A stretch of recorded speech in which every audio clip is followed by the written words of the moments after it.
Hello, this is Jim Escott. I'm the Knights of Columbus State Training Director for Michigan, and this presentation is for program directors and any other program-related directors, faith, family, community, and life, to learn about the programs and how programs are to be done for the 2020/2021 year. Here's the agenda of the things we're going to cover. Basically, we'll just give you a quick overview of how this all works. This is all based on faith and action, so we're going to give you the highlights on those. We're going to talk about the program-related forms. Three of the directors in each council, the program director, family director, and community director, all need to take youth protection training, so we're going to go through that. And then we're going to give you some resources on where to go for help. I'll also take you through a very quick tutorial of the Supreme website and show you the things that are out there related to programs that would be very helpful for program directors. So quickly, here's the basics. We're going to cover what your roles and responsibilities are as a program director, how to decide what programs to do, what are the steps to have successful programs. You can read the rest of this. We're going to go through these one at a time. The first one is your roles and responsibilities.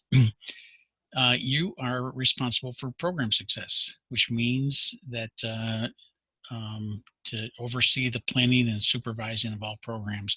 You don't personally have to do them all. You just have to oversee them. So it's fine to select different people from your council to coordinate a particular program, but just make sure you're there to offer your assistance and any help that's needed. So assign leaders to each of your programs. Make sure your schedule of programs are balanced and effective. Serve them the interests of all your members. If certain people are interested in certain things, have those programs. Other people that are interested in other things have other programs. One of the reasons why some members become inactive and fall away and eventually withdraw from your council is because they don't have programs that they're interested in. So you really need to try to look at the people in your council, make sure you understand who they are, what their interests are, and try to find programs that are of interest to them. And then finally, follow the Knights motto here of Viva Jesus. Motivate others to join by having great programs, and then foster a positive attitude for everybody. So how do you choose what programs to do? I think your starting point is whatever programs the council did last year, because some of those you would just repeat. You already have them pretty well planned out and those sorts of things. But when you start with that list, you should also look at what are some of the ones that maybe you should stop or no longer do. And they fall into a couple different categories. What programs might have been unsuccessful last year? Which ones did you have a little interest in, and so you had lack of volunteers? And you also should stop any programs that compete against programs and activities that are done in your parish. The last thing you want to do as the Knights of Columbus is to be competing against your parish. Instead, you should be supplementing and helping the parish. So if you've got some programs that compete against the parishes, stop yours, join your parish programs and do those instead. They still count for the Knights of Columbus. And then what are some of the activities that you should either start or keep? Any of the faith and action programs, we're going to show you what those are. Those things that are of interest to your council. And again, getting back to the point of you need to have programs that keep your members active and interested and motivated. And then also talk to your pastor to find out what he would like your council to do, and focus on either keeping those or starting new ones that he's interested in. And then look at anything that might attract new members and bring some of those things in. So what are the basic steps? This is pretty straightforward. Before you have a successful program, first of all, you need to identify somebody who's going to take control and lead it. So you have to have a leader. Next thing you need to do is talk to your pastor to make sure whatever you're planning on doing, he's fine with it. He's fine with the date, what sort of parish facilities are needed that he would have to okay for, and whatever you're doing doesn't conflict or contradict with the mission of the parish. So I think getting that pastor's permission is really important. Once you have that done, your program leader and others will plan the activity. You need to have proper advertising to make sure you get as many people as possible to attend and participate. If you don't advertise, you're going to have a big lack of attendance and interest. And then once you've done the advertising, you then execute your plan and do it. After you're done, you recognize the people that participated. People like to be thanked. People like to feel appreciated for the work that they did. And I think it's very important for you as the program director to make sure that that takes place. And then last but not least, evaluate how the program went. Look at it from both the positive and negative perspective. What things went well with this program that you did, and what sorts of things didn't go very well that maybe if you do this program again next year, you should do things a little bit differently. So keep all that stuff in mind, and it will help you to run very successful programs. Volunteers. One of the things you'll find, or maybe you've already found, is sometimes it's tough to get people to volunteer for some of your programs. So here's just some ideas on how to get yourself some volunteers. Make sure your programs are interesting. Kind of goes without saying. Making people aware of the programs is good. So bringing them up in council meetings is one way. Having them sent out in meeting minutes of your council meetings is another way. Maybe have a Facebook page for your council. This is where advertising kind of comes in. Have it posted in the bulletins, your church bulletins, to get people to sign up, and whatever other mechanisms you have to help make sure people are aware would be good. One of the things that I would also recommend, especially for inactive members, is maybe every month you pick 5 or 10 people who are not very active in your council, and make a phone call and just say, hey, we've got a couple programs coming up next month. Here's what they are, and we're looking for people to volunteer to help, and wondered if you might be interested. And then that kind of tries to re-engage those folks. And then you don't want to call the same folks month after month after month. After you do 5 or 10 this month, you pick a different 5 or 10 next month, and a different 5 or 10 the month after that. And then you kind of rotate your way through. But it keeps those inactive members semi-engaged and shows that you're always there looking for them to participate. Next, have signups at meetings, send out emails, have it done by the internet. There's computer tools out there, like one of the things that quite a few councils are using is a program called Sign Up Genius, where an email will go out. They'll get on the internet and they'll sign up to fill some role for your particular program. And so I would look at using Sign Up Genius in your councils is a great tool to be able to use. Invite people to bring a friend. So if you've got people who constantly volunteer for different activities that you've got, but you don't have enough, have them bring their wife or their son or their daughter or an aunt or uncle, somebody else, maybe their neighbor. If everybody that volunteers brings a friend, you've already got twice the number of people volunteering than you used to have. And it's also a great way to recruit once those people come. Ask the inactives, I already talked about that. Train. When you have a program and you need some help, you just don't bring somebody in and say, okay, your job is to, the pancake breakfast, to make the sausage. They may not know how to make sausage, how long to cook it, all those other sorts of things. So train somebody, say, here's what I need you to do, and here's how to do it. And listen, if they think they got it, you kind of leave them alone. But if and otherwise, work with them, answer their questions. Maybe the first time they do it, have somebody work with them that already knows how to do it. And then again, once they're comfortable and on their own, you can kind of leave them be to do things. But it's really frustrating for someone when they are asked to do something, they don't know how to do it, then they look stupid and they feel bad when they make a mistake, and then they're not going to volunteer again because they had a bad experience the first time. And then last but not least, show enthusiasm. If it's a cool activity and neat and it's getting a lot of PR and publicity, the more excited you are about it, is the easier it is to get people to sign up.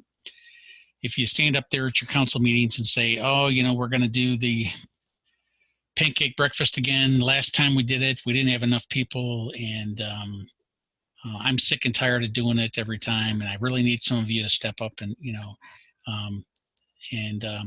and do your part so I don't have to work quite so hard. It's going to scare people away, and they're not going to sign up. So you have to be positive. You have to show enthusiasm, and you'll get more volunteers. There's a lot of ties to membership, and I covered some of that at the previous slide. People need a sense of fulfillment. I want to do what you do when they see a good thing that the council's doing. Hey, this is cool stuff. I'd like to be involved. Programs attract new members. When they see the good things that you're doing, they want to do those good things. And I think that those help.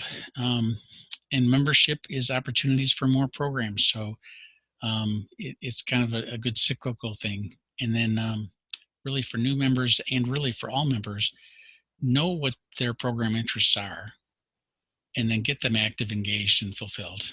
And that's not always easy, but I think as program director, you can work with your retention director and other people to know who your knights are, know what things they're interested in, and try to get them signed up for the things that they're interested in. There are ties to retention. We talked about this. And let me talk about the signs of an active member versus an inactive member. Active members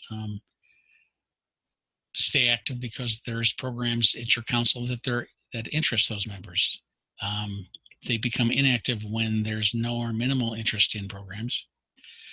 They're active when they make friends and they work with their friends and they have those friends. They're inactive when they don't know people and they have minimal friends and they feel left out and they feel like a third wheel. So they have to have some friends.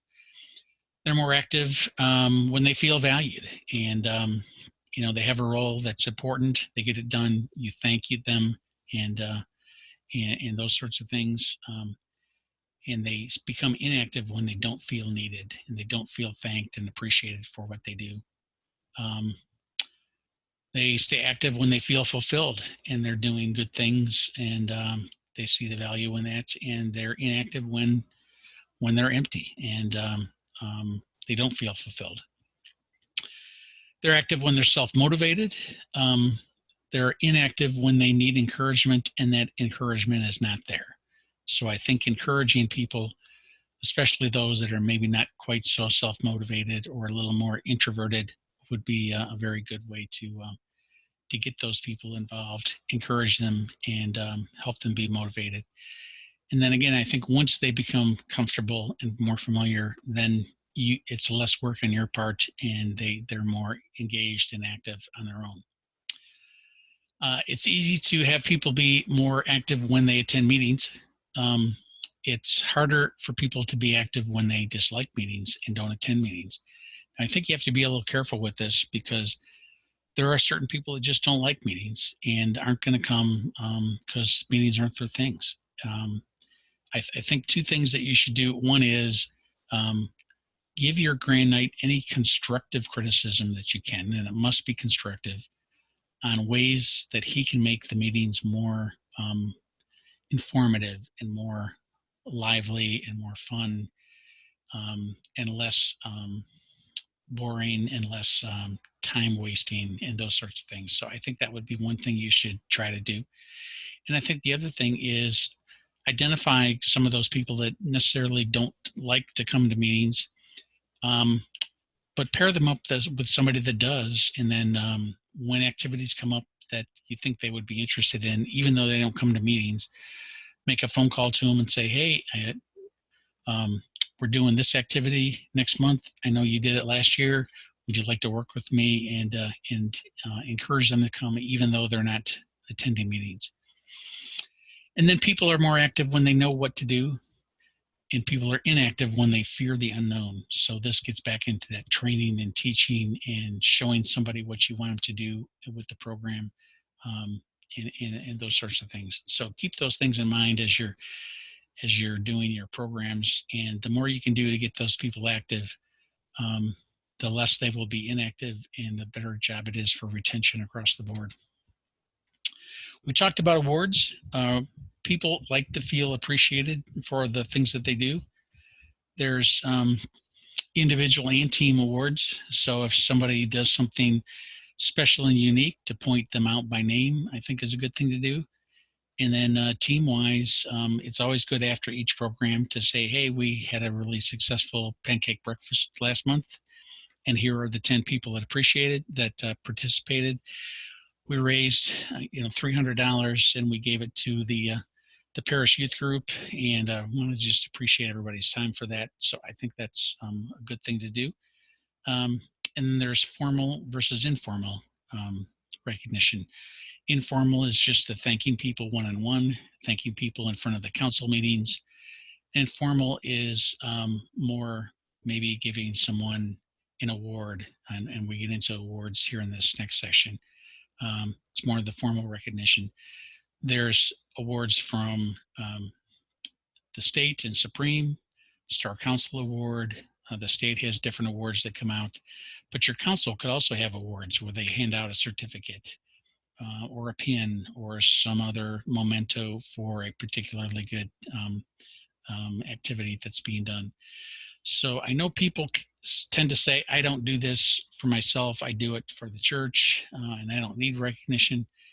But I do think people need to feel appreciated. And I think that the better job you do recognizing people for what they do makes them more willing to come back and do it again next time. All right, now let's talk about faith in action. There's 4 main categories in faith in action: faith, family, community, and life. If you look at the Supreme website, each of those has 8 programs that are out there. And of those 8 in each category, there's always one that is required in each section. And then there are some that are featured. And we're going to talk about what those really mean. I'll talk about them now and later. The required ones must be done, one in each of the 4 categories, to get your Columbian Award. And the featured programs are kind of special, and they're more important than some of the others, and they count as 2 programs rather than just counting it as 1, since you have to have 4 in each category for your Columbian Award. So we'll go through that again when I go through the SB7 form, so you can see how those fit in. But in the faith category, the required program is spiritual reflection. And you can see the definition, what it is here. The featured program is the RSVP, which is donating money to support seminarians and postulates. The other 6 programs in this area is using the Building the Domestic Church kiosk in your parish, holding a holy hour, using Into the Breach, doing the Marian prayer program, having a rosary, and sacramental gifts, which is things like giving rosaries to all the First Communicants in your parish, those sorts of things. So that's what's out there for faith. What's in there for family is the required program is consecration to the Holy Family. The featured program is Food for Families. And the other 6 is Family Fully Alive, Family of the Month/Year, Family Prayer Night, Family Week, Good Friday, Family Promotion, and Keep Christ in Christmas. And I'll go through some of these a little bit more later. The community programs, the required program is Helping Hands, which is basically helping unfortunate people in your community, maybe at a food bank, some of those sorts of things. And there's 3 featured programs in the community area: Coats for Kids, Global Wheelchair Mission, and Habitat for Humanity. So any of those that you do count as 2 programs rather than 1 on your SB7 form. The other 4 programs in community is the Catholic Citizenship Essay Contest, Disaster Preparedness, the Free Throw Championship, and the Soccer Challenge. So keep those in mind. And then in the faith area, the required program is a Novena for Life. Novena is 9 days of prayer, where your council will pray for 9 days in a row on some sort of a right to life or life-related purpose. There's 3 featured programs here as well: the March for Life, Special Olympics, and an ultrasound program. And then the other 4 programs here is the Christian Refugee Relief, the Mass for People with Disabilities, the Pregnancy Center Support, and the Silver Rose. What I'd like to do now is exit out of my PowerPoint and show you on the Supreme website where you'll find this information. And it's very important for you to know how to do this. So if you go to the internet, if you don't know, the Supreme website is www.kofc.org. Okay. So this is what the Supreme website looks like. And the way to find these programs is if you come down here to what we do and then click on programs, it will bring up Faith in Action. And here's the 4 categories of faith, family, community, and life. So let's just take faith as an example. And if you look at faith, and I scroll down here, it shows you each of these programs: the Spiritual Reflection, Friend Support Vocations, which is the RSVP program, etc. And then for each of these, if you know much about what they are and you want to know more, you click on Learn More. And this shows you a little bit more about what the program is, gives you a more detailed description. And there's another area that shows you more details. So let me back up here.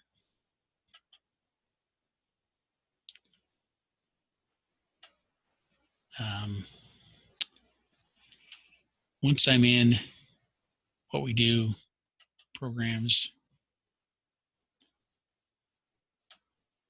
Faith in Action, faith for the faith programs. If I click on resources, it shows me all sorts of information about these faith programs. So for building the domestic church kiosk, there's 4 documents out there to help you.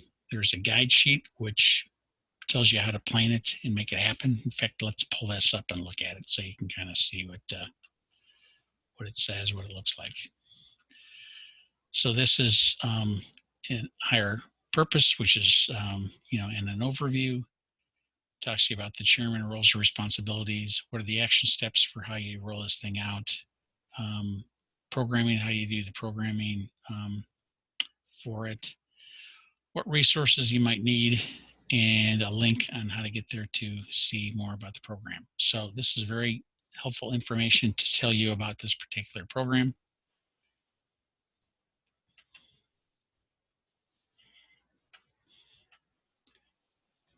Hang on a second, I'm having a little bit of trouble here.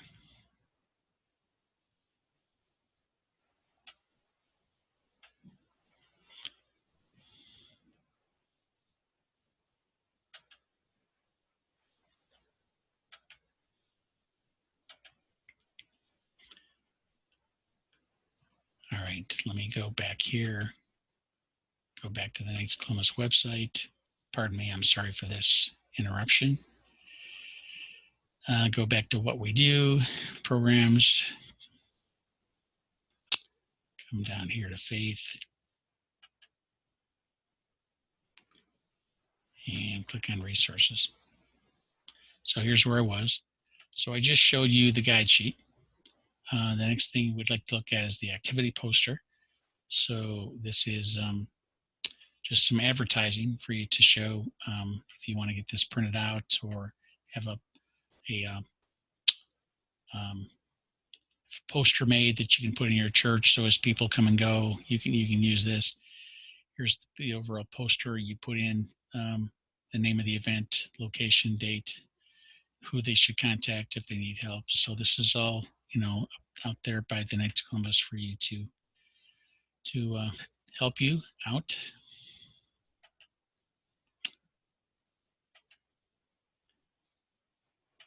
The next thing to look at is the informational poster.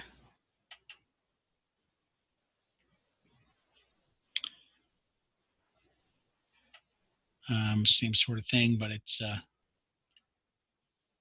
different type of poster that you can use.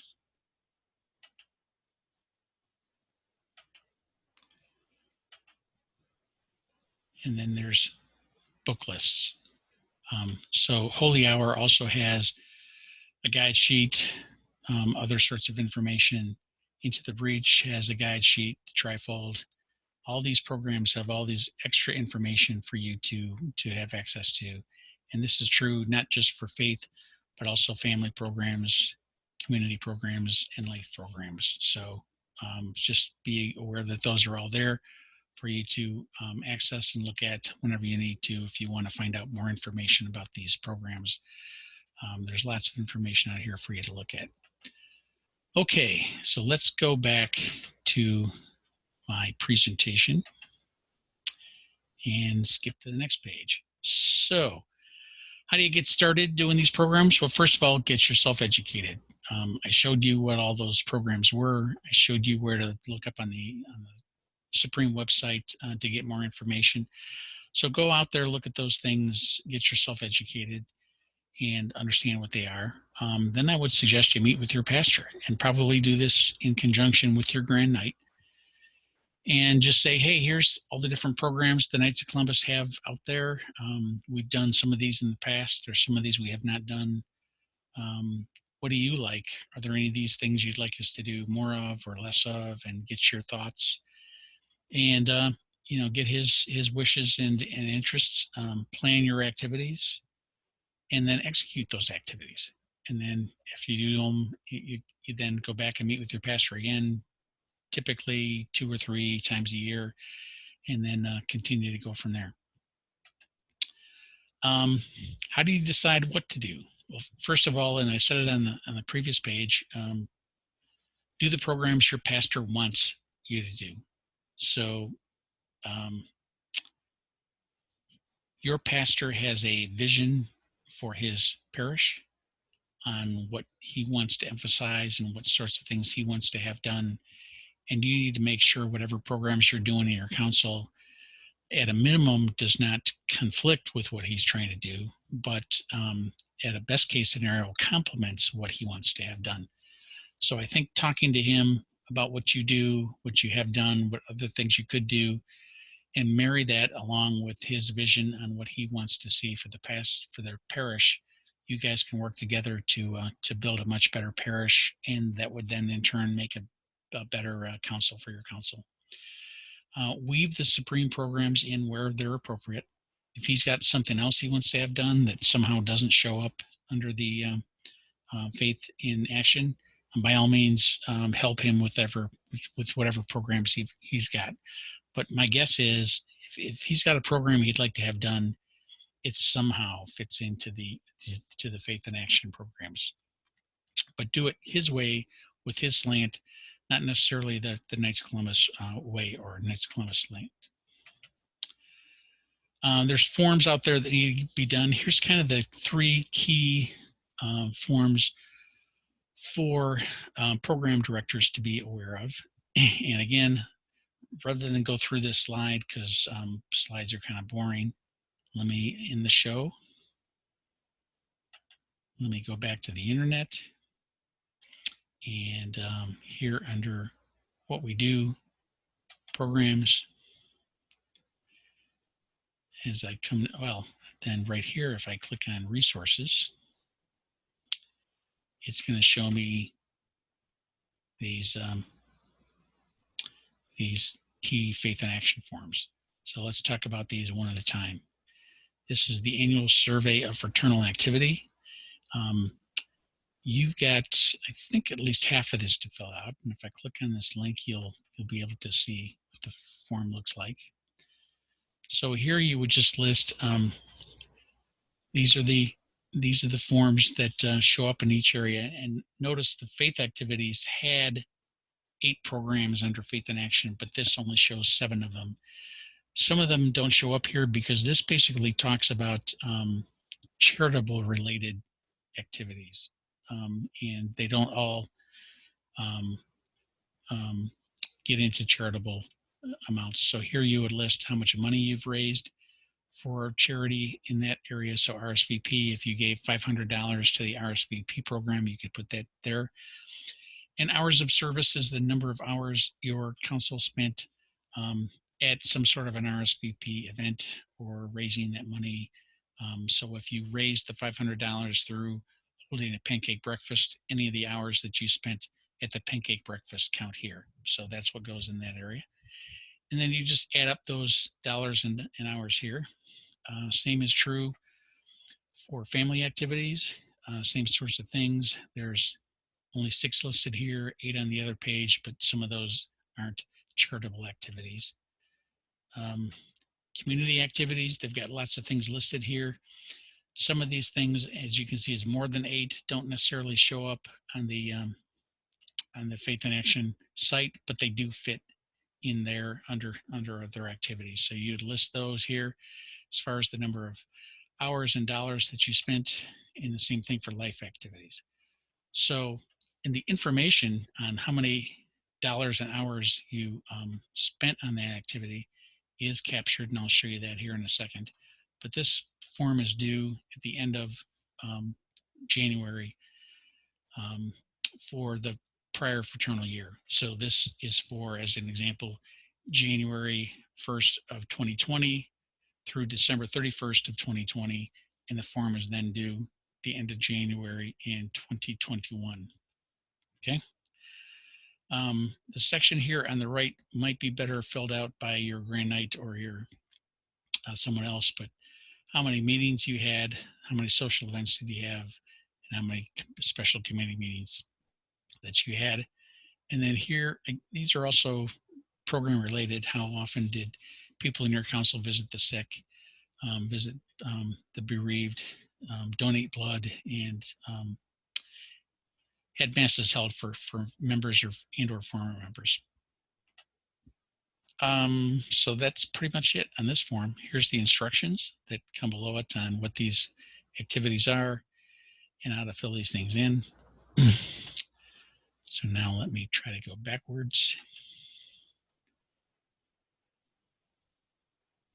I will get out of this. And if I scroll down, here's the next form. So for every program that you do, you should fill out this form 10784.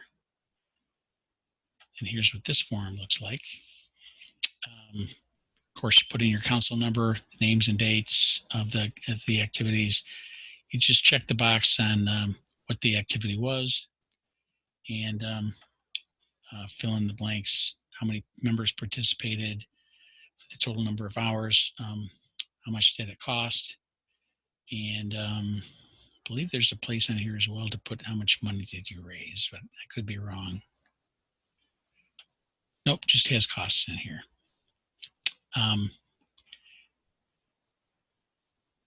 Did you promote it and advertise it in the church bulletin, council newsletter, pulpit announcement, those sorts of things? And then here you just kind of give a nice summary of what was the event that you did.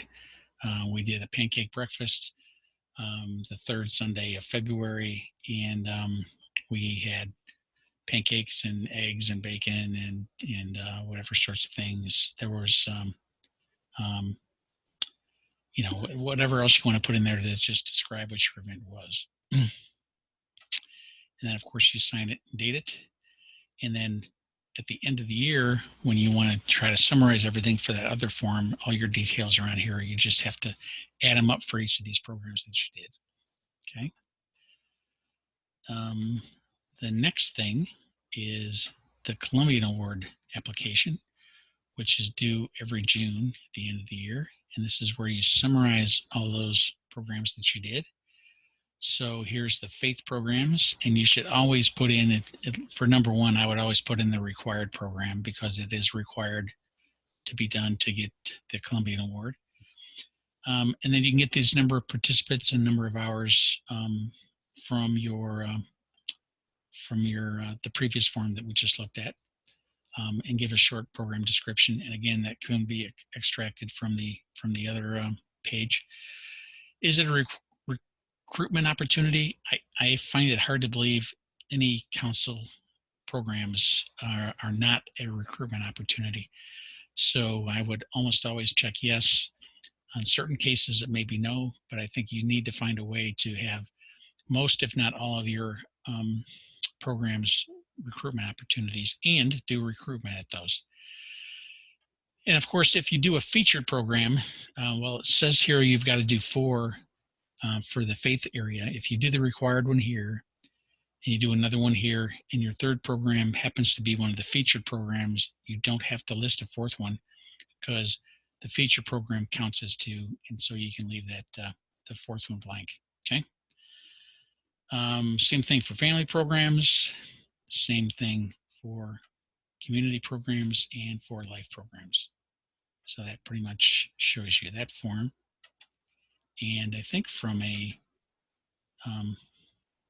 program director perspective, those are kind of the key ones. Those are the same 3 that I have here that you should be aware of and assist in pulling the information together for those.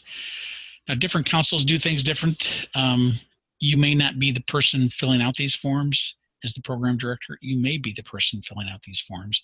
I think since these are all program related and you know most about the material of your council, it might make better sense for you to do it. But if you don't like forms, or your Grand Knight's been doing it in the past, however your council wants to do it is perfectly fine. We covered this form. We covered this form. And we cover this form. So just kind of keep those things handy, but I wanted to show you the forms as well. Now let's move into the next section, youth protection. We're going to cover all these topics. Why is it important? Well, you know that the Knights of Columbus does charitable activities, and we are out there to help the poor and the less fortunate. What is more important than the safety of our children and making sure that those people are taken care of and are safe and secure in our environment? So it kind of goes without saying that this is very, very, very important. Who needs to be trained? The Grand Knight, the program director, which is yourself, and your community director and family director. Every council should have these 4 positions filled out on their forms. They don't all have to be separate people. So if you're one of those councils that has very few people who are active at any one time, what you could do is just have a meeting with your Grand Knight and say, I tell you what, Grand Knight, if you can be the Grand Knight and the community director, I will be the program director and the family director. And then you can get by with only having 2 people from your council take the youth protection training. I wouldn't recommend that for normal councils, but if you're struggling getting enough people to be active, you can get by with only 2. But every council needs to have 2 people at a minimum to be trained, and no one person can hold any more than 2 of these 4 positions. There's 3 classes out there to be taken. Meet Sam is 1. Duty to report mandated reporter is 2, and the Knights of Columbus Safe Environment Policies is 3. And those 3 classes are required to be taken by all 4 of these positions. If you are the program director and the family director, once you take those classes as program director, it will automatically count as family director, so you don't have to take them twice. And then just know that background checks are required for the community director and the family director as well. It's a pretty easy thing. You'll get an email with a secure link to a website where you just key in some basic information about yourself and then hit submit. And that information gets transmitted to the Knights of Columbus, and we have a company do a quick background check on you to make sure that you're not a pedophile and those sorts of things. So these are the requirements on who needs to be trained. What is the process? Your council needs to submit the service program personnel report, which names you as the program director and names the community director and names the family director. Supreme then notifies the company called Presidium, who manages this training, and Presidium will send out emails to those members for training. So once that happens, then, so here's the form. There's two versions of the form. This one here in blue, service program personnel report, is the PDF file you can find on the Supreme website to fill this out manually. The better way, though, is to do this in member management. And when you do it in member management, which only the Gray Knight financial secretary have access to, it will create this report for you automatically. And it's much quicker process. Doesn't take anywhere near as much time to do. So I would, if I were you, try to talk your Gray Knight and financial secretary into doing this in member management. This form, one way or the other, is due no later than the end of July or August 1st.